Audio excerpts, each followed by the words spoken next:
دجال کے پاس کتنی پاور ہوگی جب وہ آئے گا؟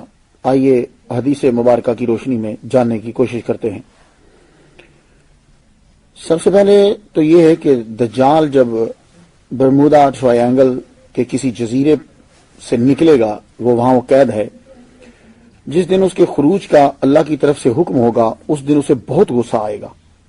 جس دن اس کا ٹائم ہو چکا ہوگا اسے اتنا غصہ آئے گا کہ وہ غصے میں اپنی زنجیروں کو جو ہے وہ توڑ دے گا، اور وہ زنجیریں بھی اس دن ٹوٹ جائیں گی۔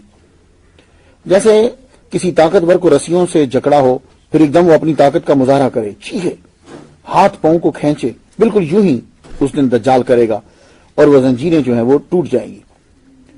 کیا وہ اب ایسا نہیں کر سکتا؟ نہیں، ایسا نہیں کر سکتا، وہ ٹوٹیں گی بھی نہیں۔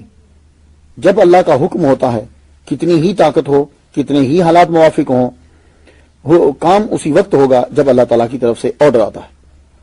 کوئی اور اسے آزاد کرنے کے لیے نہیں آئے گا۔ آپ سمجھیں کہ دجال جو باندھا ہوا ہے تو کوئی بندہ آئے گا، آ کر اس کے بعد چابی ہوگی، وہ آ کر اس کا تالا کھولے گا اور اس کو آزاد، نہیں، وہ خود ہی اس کو اتنا شدید غصہ آئے گا کہ اس کی وجہ سے اس کی زنجیریں جو ہیں وہ ٹوٹ جائیں گی۔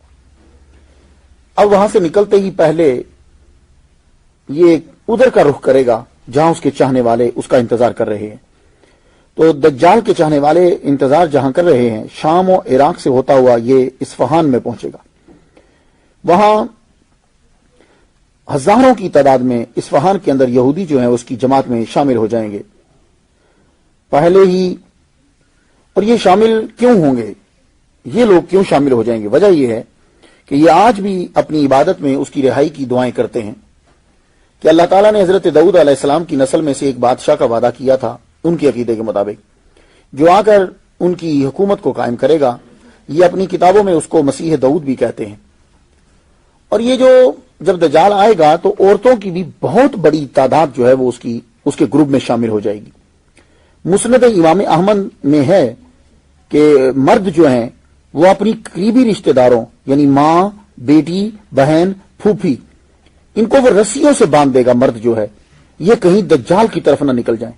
اب اس سے اندازہ لگا لیجئے کہ عورتیں، یہ جو ماں ہے یا بیٹی ہے، بہن ہے، یہ عام طور پر نارملی آپ ان کو بولیں تو یہ مان جاتے ہیں، لیکن دجال کے گروپ میں شرکت کے لیے کتنی ایکسائٹمنٹ ان کے اندر پیدا ہو جائے گی کہ بڑوں کی بات تک نہیں مانیں گی عورتیں۔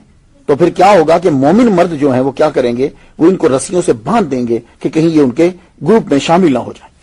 تو اس سے آپ اندازہ لگا لیجئے کہ عورتیں بھی بہت بڑی تعداد میں اس کے گروپ میں شامل ہوں گی۔ تو یہ وہاں سے اصفہان سے خراسان جائے گا، خوزستان جائے گا، کرمان جائے گا، یہ مسند امام احمد میں ہے۔ ان تمام کا تعلق، یہ جتنی جگہ میں بتا رہا ہوں، ان کا تعلق ایران سے ہے۔ اس کا مطلب یہ ہوا کہ قرب قیامت دجال کا ایران کی کافی سلطنتوں پہ قبضہ ہو جائے گا، تبھی تو وہ ان علاقوں میں پھرے گا، اور یہ سارے علاقے جو ہیں یہ ایران کے ہیں۔ بخاری و مسلم میں حدیث مبارکہ ہے کہ حضرت انس بن مالک رضی اللہ تعالیٰ عنہ سے مروی ہے کہ حضور صلی اللہ علیہ وسلم نے فرمایا، کوئی ایسا شہر نہیں جس میں دجال داخل نہ ہو سوائے مکہ اور مدینہ کے۔ یہ مکہ اور مدینہ کی جو حدود میری سٹڈی کے مطابق جو حرم بنتی ہے یا جہاں سے مسجد جو ہے وہ واضح طور پر نظر آتی ہے، اگر درمیان میں بلڈنگز نہ ہوں تو وہ اس جگہ میں وہ داخل نہیں ہو سکے گا، لیکن دجال سعودی عرب میں داخل ہو جائے گا۔ ہاں یہ یاد رکھیے گا، سعودی عرب میں اور مکہ مدینہ میں فرق ہے۔ یہ مدینہ شریف کی جو مسجد نبوی کی جو حدود ہے نا، یہ اس میں داخل نہیں ہو پائے گا، سعودی عرب میں داخل ہو جائے گا۔ اب آپ پوچھیں گے وہ سعودی عرب میں کون سی دلیل ہے؟ تو بخاری شریف، مسلم شریف اور مسند امام احمد، یہ تینوں کتابوں کے اندر ایک حدیث مبارکہ ہے۔ خلاصہ اس کا یہ ہے کہ دجال احد پہاڑ تک پہنچ جائے گا۔ اب آپ میں سے جتنے لوگ سماعت کر رہے ہیں، آپ مجھے بتائیے کہ احد پہاڑ کے پاس تو آپ گئے ہیں نا، سارے لوگ جاتے ہیں۔ حضرت حمزہ رضی اللہ تعالیٰ عنہ کی وہاں قبر مبارک ہے، وہاں لوگ دعا مانگتے ہیں، احد پہاڑ کے پاس ہی ہے۔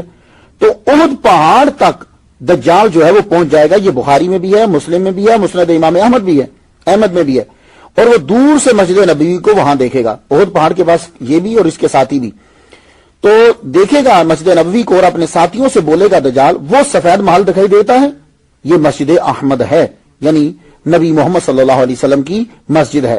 تو پتہ یہ چلا کہ دجال سعودی عرب تک تو چلا جائے گا، لیکن محمد صلی اللہ علیہ وسلم کی مسجد نبوی اور اللہ تعالیٰ کا بڑا گھر جو ہے مسجد حرام، ان کی جو حرم کی حدود ہیں اس کے اندر وہ نہیں داخل ہو پائے گا. تو وہ آگے بڑھنے لگے گا، احد پہاڑ تک جائے گا، آگے بڑھنے لگے گا، ہر طرف تلوار اٹھائے فرشتے جو ہیں اسے نظر آئیں گے. تو مجھے یوں لگتا ہے کہ حدیث پڑھنے کے بعد کہ وہ مدینہ میں داخل ہوگا. احد پہاڑ اور جرف یہ مدینہ میں ہی ہیں. حضور فرماتے ہیں جرف یہ بھی مدینہ میں ہے. ہاں وہ مسجد میں نہیں داخل ہو سکے گا، یا یوں کہہ سکتے ہیں کہ احد تک جا پائے گا. محمد صلی اللہ علیہ وآلہ وسلم کا فرمان علی شان ہے کہ وہ اتنی تیزی سے سفر کرے گا جس طرح ہوا بادلوں کو اڑا لے جاتی ہے. یہ مسلم شریف میں ہے، خلاصہ اس کا بیان کیا کہ جیسے ہوا جو ہے وہ بادلوں کو لے کے چلی جاتی، بڑی تیزی کے ساتھ جاتی ہے. آپ کبھی بادلوں کو جاتے ہوئے دیکھا کریں، نیچے سے کم نظر آتے ہیں، اگر چھائے ہوئے ہوں تو پھر کم، اگر ایک دو ہوں تو پھر نظر آتا ہے، لیکن بلندی سے آپ کو بڑے نظر آئیں گے اگر آپ ہوا کے اوپر جہاز کے اوپر سفر کر رہے ہوں. اب سوال یہ ہے کہ کیا وہ پیدل چلے گا؟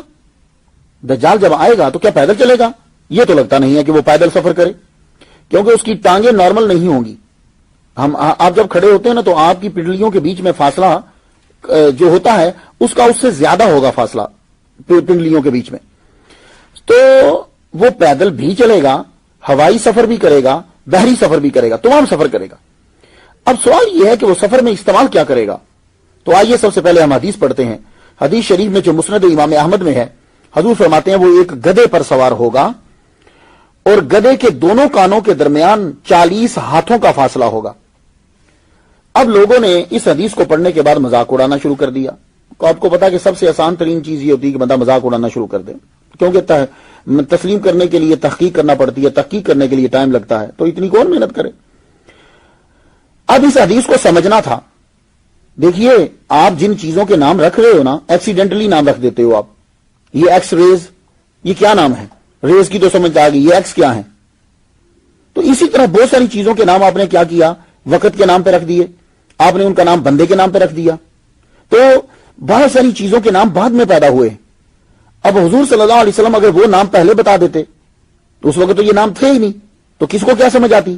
تو حضور صلی اللہ علیہ وآلہ وسلم اپنی حدیث مبارکہ میں اور قرآن مجید جو ہے وہ اپنے الفاظوں میں ایسے لفظ استعمال کرتا ہے کہ جو آنے والے دن کے اندر بھی آدمی کو سمجھ میں آ جائیں. اب حضور نے کیا کہا کہ وہ گدھے پہ سوار ہوگا اور گدھے کے دونوں کانوں کے درمیان 40 ہاتھوں کا فاصلہ ہوگا. اب آپ دیکھیے کہ حضور صلی اللہ علیہ وسلم بتلا رہے ہیں اس کی سواری گدھا، اور رفتار بتا رہے ہیں ہوا، اور فاصلہ بتا رہے ہیں کہ دونوں کانوں کے بیچ میں 40 ہاتھ ہیں. اب بتائیے تینوں کا آپس میں کوئی تعلق ہے؟ گدھا تو گھوڑے کے برابر نہیں چلتا، ہوا کے برابر کہاں چلے گا بھائی؟ تو جب حضور اس کی رفتار ہوا بتا رہے ہیں اور سواری گدھا بتا رہے ہیں، تو اب گدھا سے مراد یہ گدھا نہیں ہے، یہ تو چلتا ہی نہیں ہے، مار کھاتا ہے صرف اسی وجہ سے اپنے مالک سے کہ یہ چلتا نہیں ہے. رک جائے گا، تھوڑا سا سامان اوپر رکھو تو چل پڑے گا، زیادہ سامان رکھو تو رک پڑے گا. تو یہ تو چلتا ہی نہیں ہے. تو تیز رفتاری اور گدھا دونوں اپوزٹ چیزیں ہیں. تو اب اگر حضور صلی اللہ علیہ وسلم ہوا اور گدھا دونوں کا ذکر کر رہے ہیں تو اب ہمیں سمجھنا پڑے گا کہ حضور صلی اللہ علیہ وسلم نے اس کی سواری کو گدھا کیوں کہا ہے. تو حضور دجال کی سواری کو گدھا کہنے کا مطلب یہ ہے کہ دیکھیے، اور پھر حضور نے کہا کہ گدھے کے کان، اس کے دونوں کانوں کے درمیان 40 ہاتھوں کا فاصلہ ہوگا. تو کیا گدھے کے کان اتنے لمبے ہوتے ہیں؟ تو کیا حضور نے گدھا نہیں دیکھا تھا؟ کو خدا کا خوف کرو.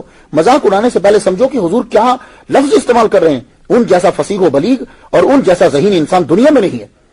تو اب آپ دیکھیے کہ جب ہوا کا تذکرہ آئے گا تو ہوا میں جو گدھا چلتا ہے اس کا نام جہاز ہے آج کے دور میں. تو ہوا میں چلنے والے گدھے کا نام، اب ہوا میں چلنے والے جہاز کو حضور نے گدھا کیوں کہا؟ 2 وجہ سے گدھا کہا. ایک تو یہ کہ سامان اٹھانے میں گدھا مشہور ہے، اور جہاز، ہوائی جہاز جو ہے وہ بھی سامان بہت اٹھاتا ہے. دوسرا، گدھا جو ہے وہ پیچھے کی طرف نہیں چلتا، اس کو کوئی پکڑ کے پیچھے دھکیلے تو پیچھے چلتا ہے، ورنہ وہ آگے چلتا ہے. اور یہی ہوا کے گدھے کا کام ہے جہاز کا. جہاز بھی پیچھے کی طرف نہیں جاتا، آگے کی طرف جاتا ہے. وہ کیسے؟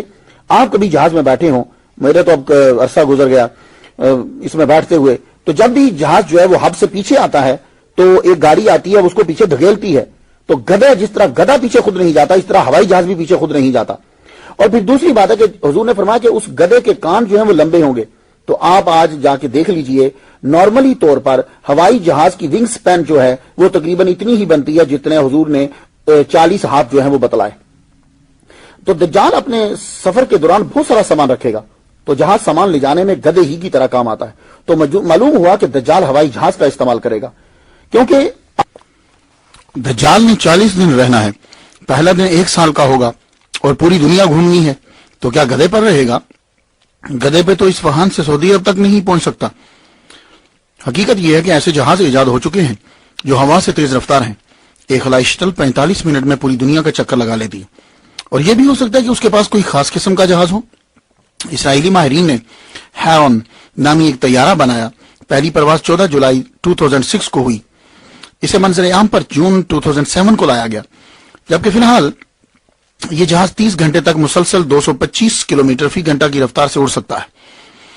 حدیث میں 40 احاد کا ذکر ہے۔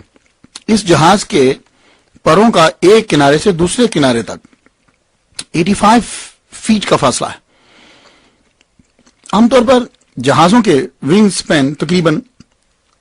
سپین جو ہے وہ اتنا ہی ہوتا ہے۔ بلیک برڈ SR-71 22 دسمبر 1964 میں اس کی پہلی پرواز ہوئی۔